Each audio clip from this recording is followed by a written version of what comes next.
Alright, back to working on the LT1. We're going to change the springs and put some 7/16 studs in here. These come with 3/8. The head's been sitting a little while, but I think they'll clean up with some carburetor cleaner. I already cleaned on the bottom of them. It's just surface rust that come right off. Check that out, good deal. So what I do is I just use this little cheap Proform tool. Believe it or not, I can do this off the head, off the motor. I usually have to use this when it's on the motor, but you screw that on. So far, again, it helps to hit these with a hammer, which I have not done yet. But that first one broke loose. Oh, there we go. That one broke loose too. I just wiggled it a little. See? And this tool, if you push it down far enough, it locks in place. And you can just reach in here, grab the locks. And sometimes they don't like to come out. Ugh. And you have to take a screwdriver in there. Careful that they don't fly across the room and you lose them if you're going to reuse them. I got the camera everywhere, guys. I'm sorry. Yeah, I might have to have two hands to knock that out of there. But I'm going to take all the springs out and I'm going to take the studs out of it. And I'm going to, because there's a lot of dust and stuff on these heads, especially down in here. Nothing well, I might just blow it off with air. I'm going to blow it off with air real good and see how clean it comes then. If it don't come as clean as I like, I'm going to hit it with some carburetor cleaner. But we're going to go ahead and take all these springs out, and there's a retainer down there. Yeah, seals are going to have to come back out. Because I think he's got new seats with the springs. You want to use the seats that come with the springs. But yeah, let's go ahead and take all these springs off. Oh, also in the past, I used this tool on some springs on that car while it was in the car. So if you want to watch how to do it with the motor in the car, look through my videos and you'll find that video. Also, something I forgot to mention, if you're using this tool and it's just not pushing the springs down far enough, you screw this up or down and it'll help with that. Give you more room to fool with it. But yeah, I don't even have to hit these with a hammer. I just pull back and forth a little bit and then kind of bounce the spring a little bit. They pop right loose. See?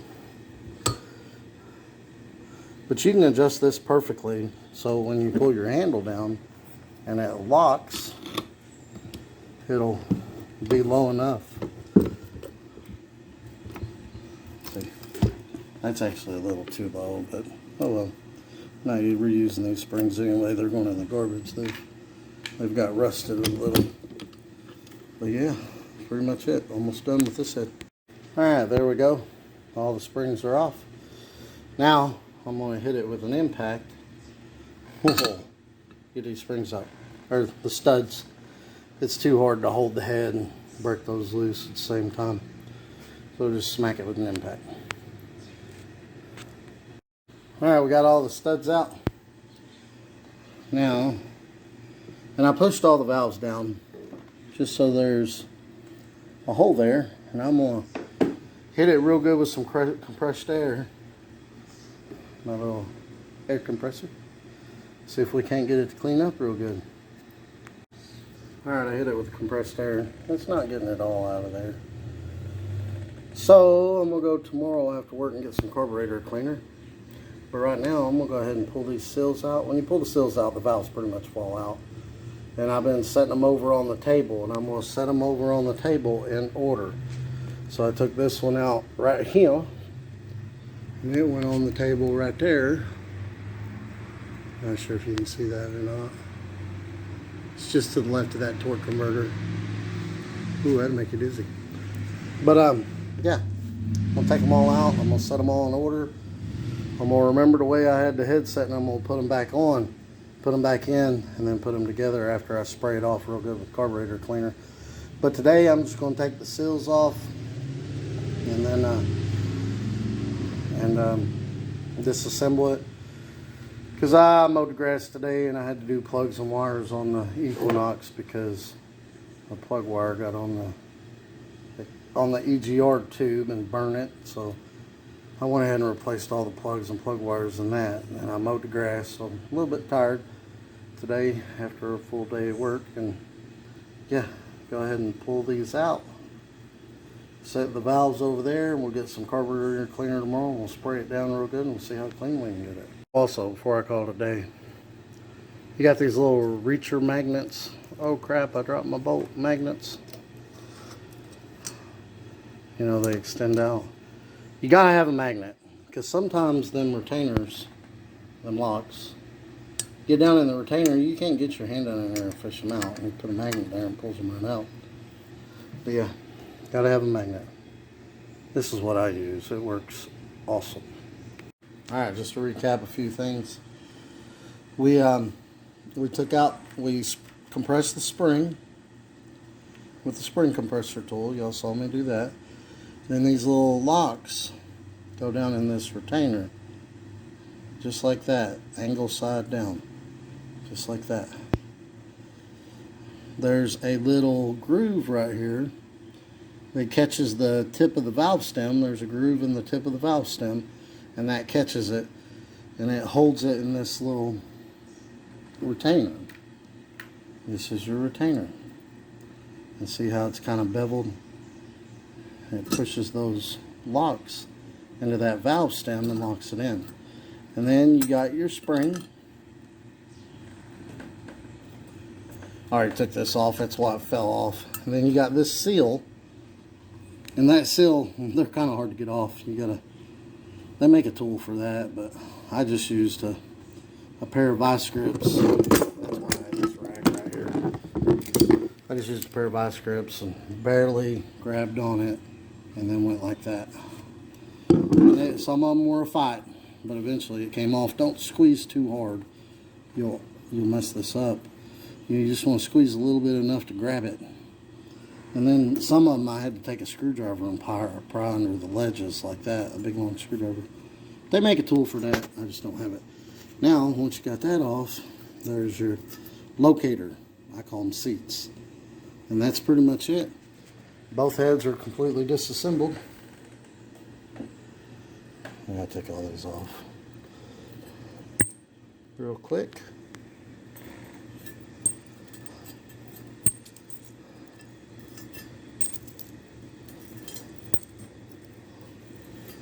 Alright, all the seats, everything's out. Now, we'll go ahead and set this over there with the other one.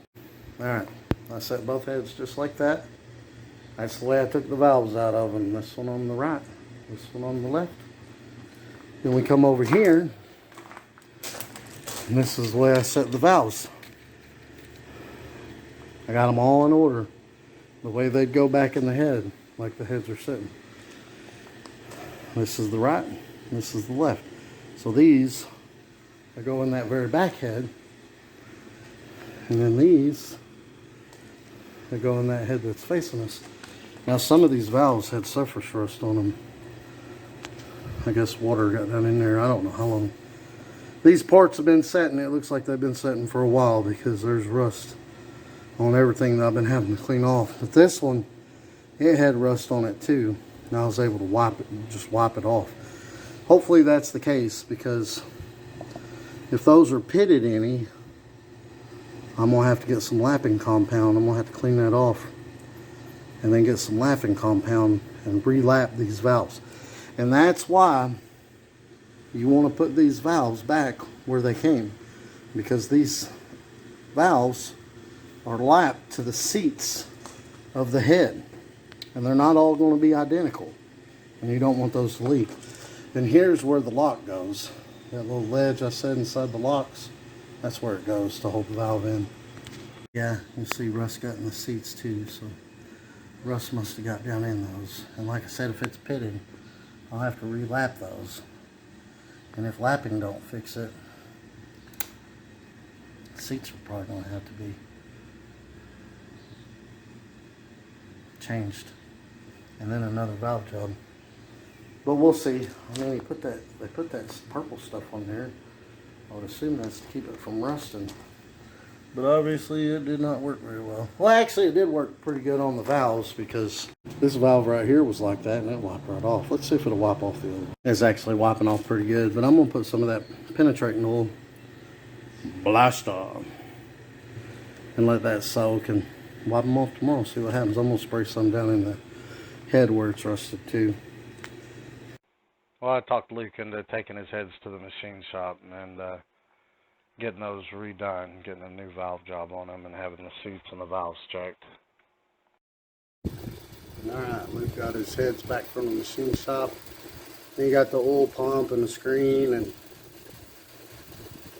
the drive for that, the oil pump drive shaft for that. And yeah, it needed a new valve job for sure. There's rust on the valve seats, so they cleaned all that up and they went ahead and put the springs in for him. Hopefully they put it at the right install height, or he's going to get valve float. But this motor ain't going to go over 6,500 RPM, so hopefully that won't be an issue. But yeah, we need to start working on that again. There's Brownie. He's not wanting to play today. Oh, I shouldn't have said that. Oh, he didn't hear me. Alright. So, since it's, and I set it on the ground, the reason for that is so I can put the rear main seal on it, because you can't put the oil pan or nothing like that on there until you get the rear main seal on it, which I gotta get the timing cover and stuff like that, and the oil pump, all that on there first. But you gotta get the rear main seal on it, and once I get the rear main seal on it, I'll probably put the flex plate back on it, and then I'll put it back up on the engine stand. This might not be the right way to do it, but this is the way I do it. This side right here has a dowel pin, and on this it's got a big hole for that dowel pin to go on, so that goes on no matter what. Only one way, and it holds it there. And the gasket's made the same way. It's got a big hole over here and a small hole over here. So I clean the surfaces on the block, and I clean the surfaces on this piece really good, just with a razor blade scraper. Where did it go? There it is. And then I took some 4,000 grit steel wool and I cleaned this up real good right here on the outside where the seal's going to go. Now when I tighten this bolt up, I used a straight edge and I set up here to make sure it lined up, because it did have some wiggle in it. Because that's got to be flat right there for the oil pan to go on, the oil pan gasket to go on. And I made sure it was tight, and I tightened that up. And then I tightened that bolt up, and I can't find that bolt, so I either got to go get another one, or hopefully I'll find another one, but that's nice and straight now. That's very good. Now I'm going to slide the seal on there. And when you slide the seal on here, there's a lip part. Let's see if we can side some light. Yeah, see this lip part? This lip part can't fold back on you. It's got to go towards the motor. So you got to be real careful when you slide that on there. Make sure that that lip part stays. And what I usually do is I try to squeeze it on there, and then I'll use a filler gauge if it tries to flip back on me. And I'm going to slide it on there, and then I'm going to go get a piece from the hardware store to fit right over it. Someone said 3-inch PVC or something. Then I'll put a board over that, and then I'll knock it on there. Knock it all the way in there. And then, I think I still got the flex plate for my motor. If I do, I'm going to go ahead and put the flex plate on it. But yeah, that's how I'm going to do it. Not sure if it's the right way, but that's the way I'm going to do it. And ta-da! That's it. Just something that fits around there, and just put a board on that and hit right in the middle of it. Drive it on, make sure it's all the way in, nice and flush. And again, watch that ledge. I just used a filler gauge with a 10/1000. I started it up the top, and then I kind of just slid this around and pushed on it, and it popped on. And then I beat it on. That's what I did. With just something round that'll fit around that, and put the board on the end of it and hit right in the middle, and you'll feel it bottom out. And then just make sure it's nice and even. All the way in, flush. Alright, that's done. Not sure if y'all can see that or not, but that's the back of my crank. See how it's nice and smooth? Your fingernail can't catch on nothing. So this one, it had a really bad groove in it. I hammered cloth the best I could, but there wasn't no way I could get that out. So hopefully that don't leak. I mean, I was just told to put the motor together to the machine shop already checked it all, but obviously they didn't check that. And honestly, I don't like the way these cylinders homed out with that lip there. But you can't feel it with your fingernail, but you can see it. And I don't like that. I think it should have been bored, especially figuring the ring gap on these stock rings was a lot bigger than it should have been, but I was just told to put it together, so hopefully it don't. It's going to have a little bit of blow by just because of that ring gap, but you'll be able to run nitrous. And hopefully that don't leak, because that's got a groove in it, and it's not supposed to have that groove in there, and there's no way I could get that out. A machine shop would have to. But we'll see. Anyway, I'm going to put the oil pump on. A lot of people ask, do you put a gasket here? The answer is no. A lot of people ask, when you put this piece on here that you screw the filter to, if it uses a gasket. The answer is no. And that's just the stuff to keep it from rusting. But we're going to put that on. We're going to clean that out real good and put that on. And then we're going to do some measurements on the oil pump. The first thing we got to do is put the oil pump pickup screen on the oil pump. We're going to put the gasket here, and we're going to do some measuring, because we only want that pickup screen so far from the bottom of the pan. And then once we get that, we're going to weld that on, the pickup screen to the oil pump. One of the harder things to do, especially by yourself without the tool and a vise or a press, is putting this oil pickup tube inside the oil pump. Because that's actually bigger than the hole. You got to kind of force it in there. But what I did was I held this right here, and then I held this, and then my son-in-law helped me with that hammer, and he beat it in there and he got it started. Now once we got it started, I made this little thing right here.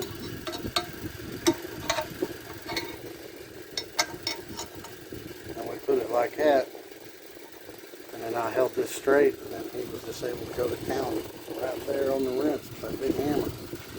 And we beat it in. Now, it's kind of hard to do, but you want to do your oil pan measurements, and I didn't do that. Whoops.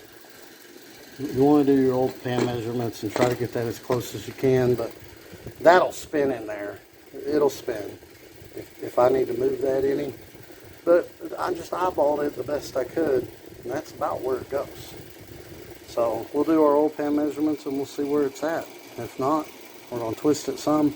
But even though that's ridiculously tight in there, the motor gets hot and cools down, hots and cools down, that'll fall out, believe it or not.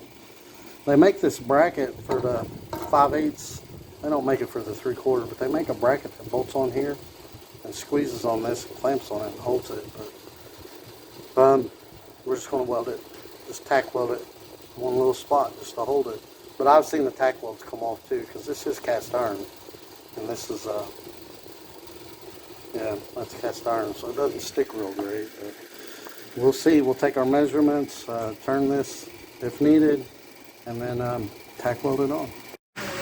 So the oil pump's going to go about right there. The oil pump pickup screen. So put a straight edge on it there, and we measure, and we got about 7, and right at 3/8. Yep, 7 3/8. His old level sensor broke too. Always take those out when you drop your pan. I broke it on the LS motor when I took it out too, but my pan didn't even have one, so I don't have to worry about it. But anyway, 7 3/8.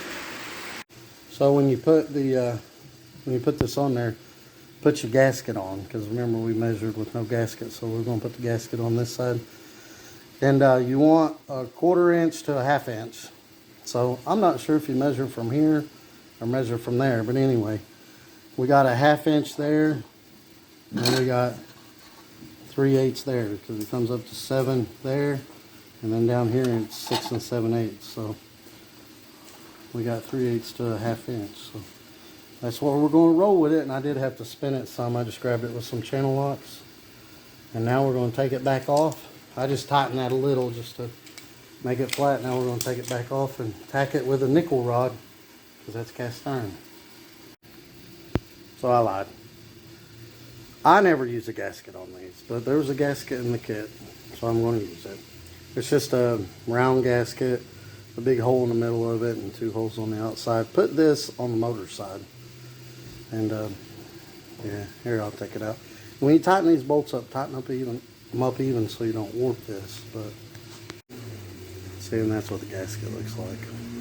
Don't put any RTV on that. You definitely don't want that clogging anything up. The RTV drying, and yeah, just put it on there dry. Make sure it's clean on both sides. But yeah. All right, Brandon's working on his. Austin's working on his. This one right here, man, I fooled with it yesterday.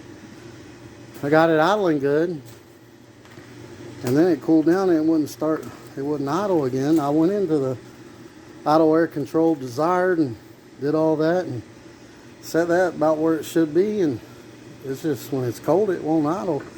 I think it's got a vacuum leak maybe, and it's just sealing itself up when the motor gets heat in it. I don't know. But we even had a tuner look at the file and did some adjustments and sent it, and it's still doing it. I don't know. But over here, I cleaned up the surfaces real good, put on the cam retaining plate, and I put in the water pump drive. This one's, you want to get these without a groove, but I tell you, where they only made LT1s for so long, these are hard to find anymore. Plus, he's going to be using an electric water pump. We really don't need that, but I'm going to put it on there just in case the electric water pump ever goes out and you need to change it for a regular one in a quick hurry. But still got to tack. I haven't used a stick welder for years, so we got one, but I'm gonna practice with it before I attempt welding that. But obviously this was a 92 to 95 crank. It didn't have the 4x reluctor on it, so I got to pull that out, change that, and then I got to grind the other one down to just fit the reluctor on there.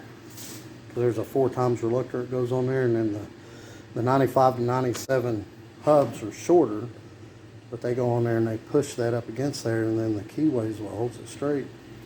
So I'm going to have to pull that off. So I might as well go ahead and pull that off. We can put the heads on too.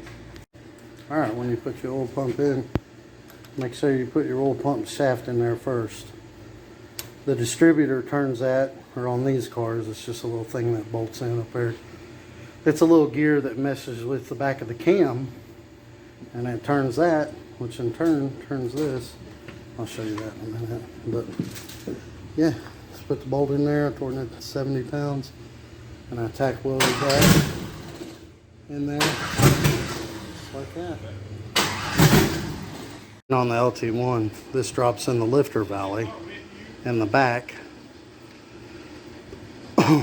And the back of the cam gear meshes with that gear and turns that, which turns that shaft, which comes down and turns the oil pump.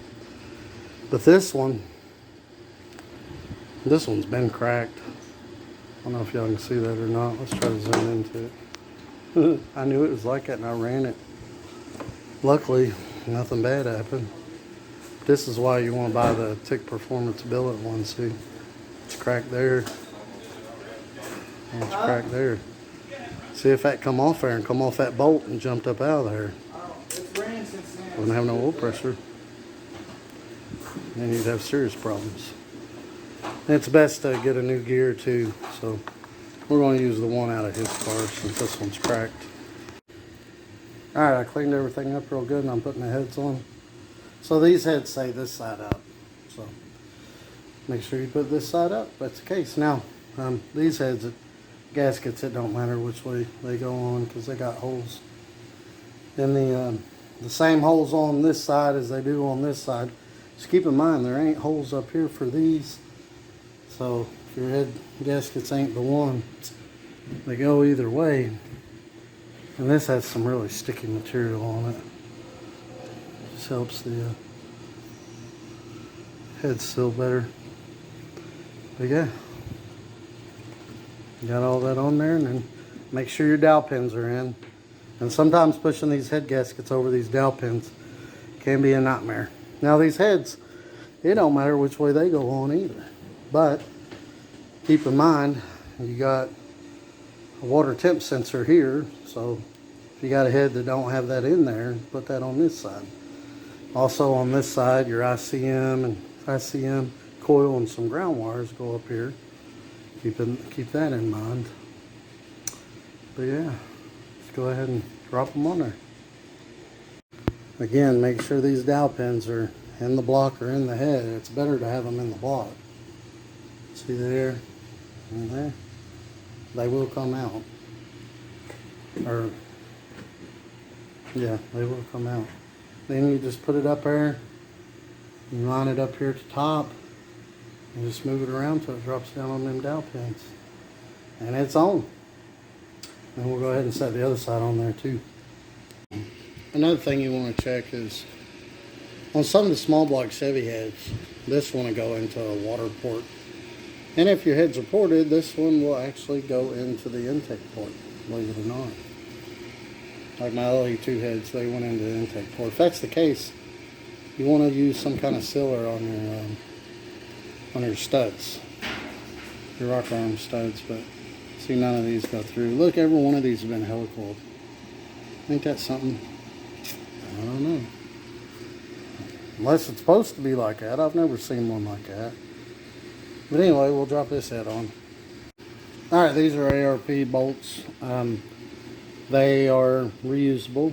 They're not torque to yield, so they are reusable. Usually if a bolt calls for a set torque number, then they're not torque to yield and they're reusable. Now if it calls for a degree that you gotta, say you gotta torque it and then turn it 90 degrees, that's a torque to yield bolt. You can't reuse those. But these are reusable. These are ARP. So these are the ones that were in my LT1, so we're going to use those since they're ARP. They're better than stock.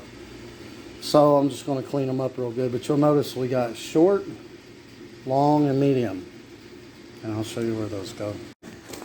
The short ones go all the way across the bottom. The medium ones, there's only 4 of them. There's one goes here, one goes there.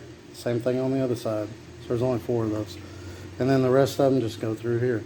Now, the only bolts, and I don't know if you can see that or not, but I can see down in there.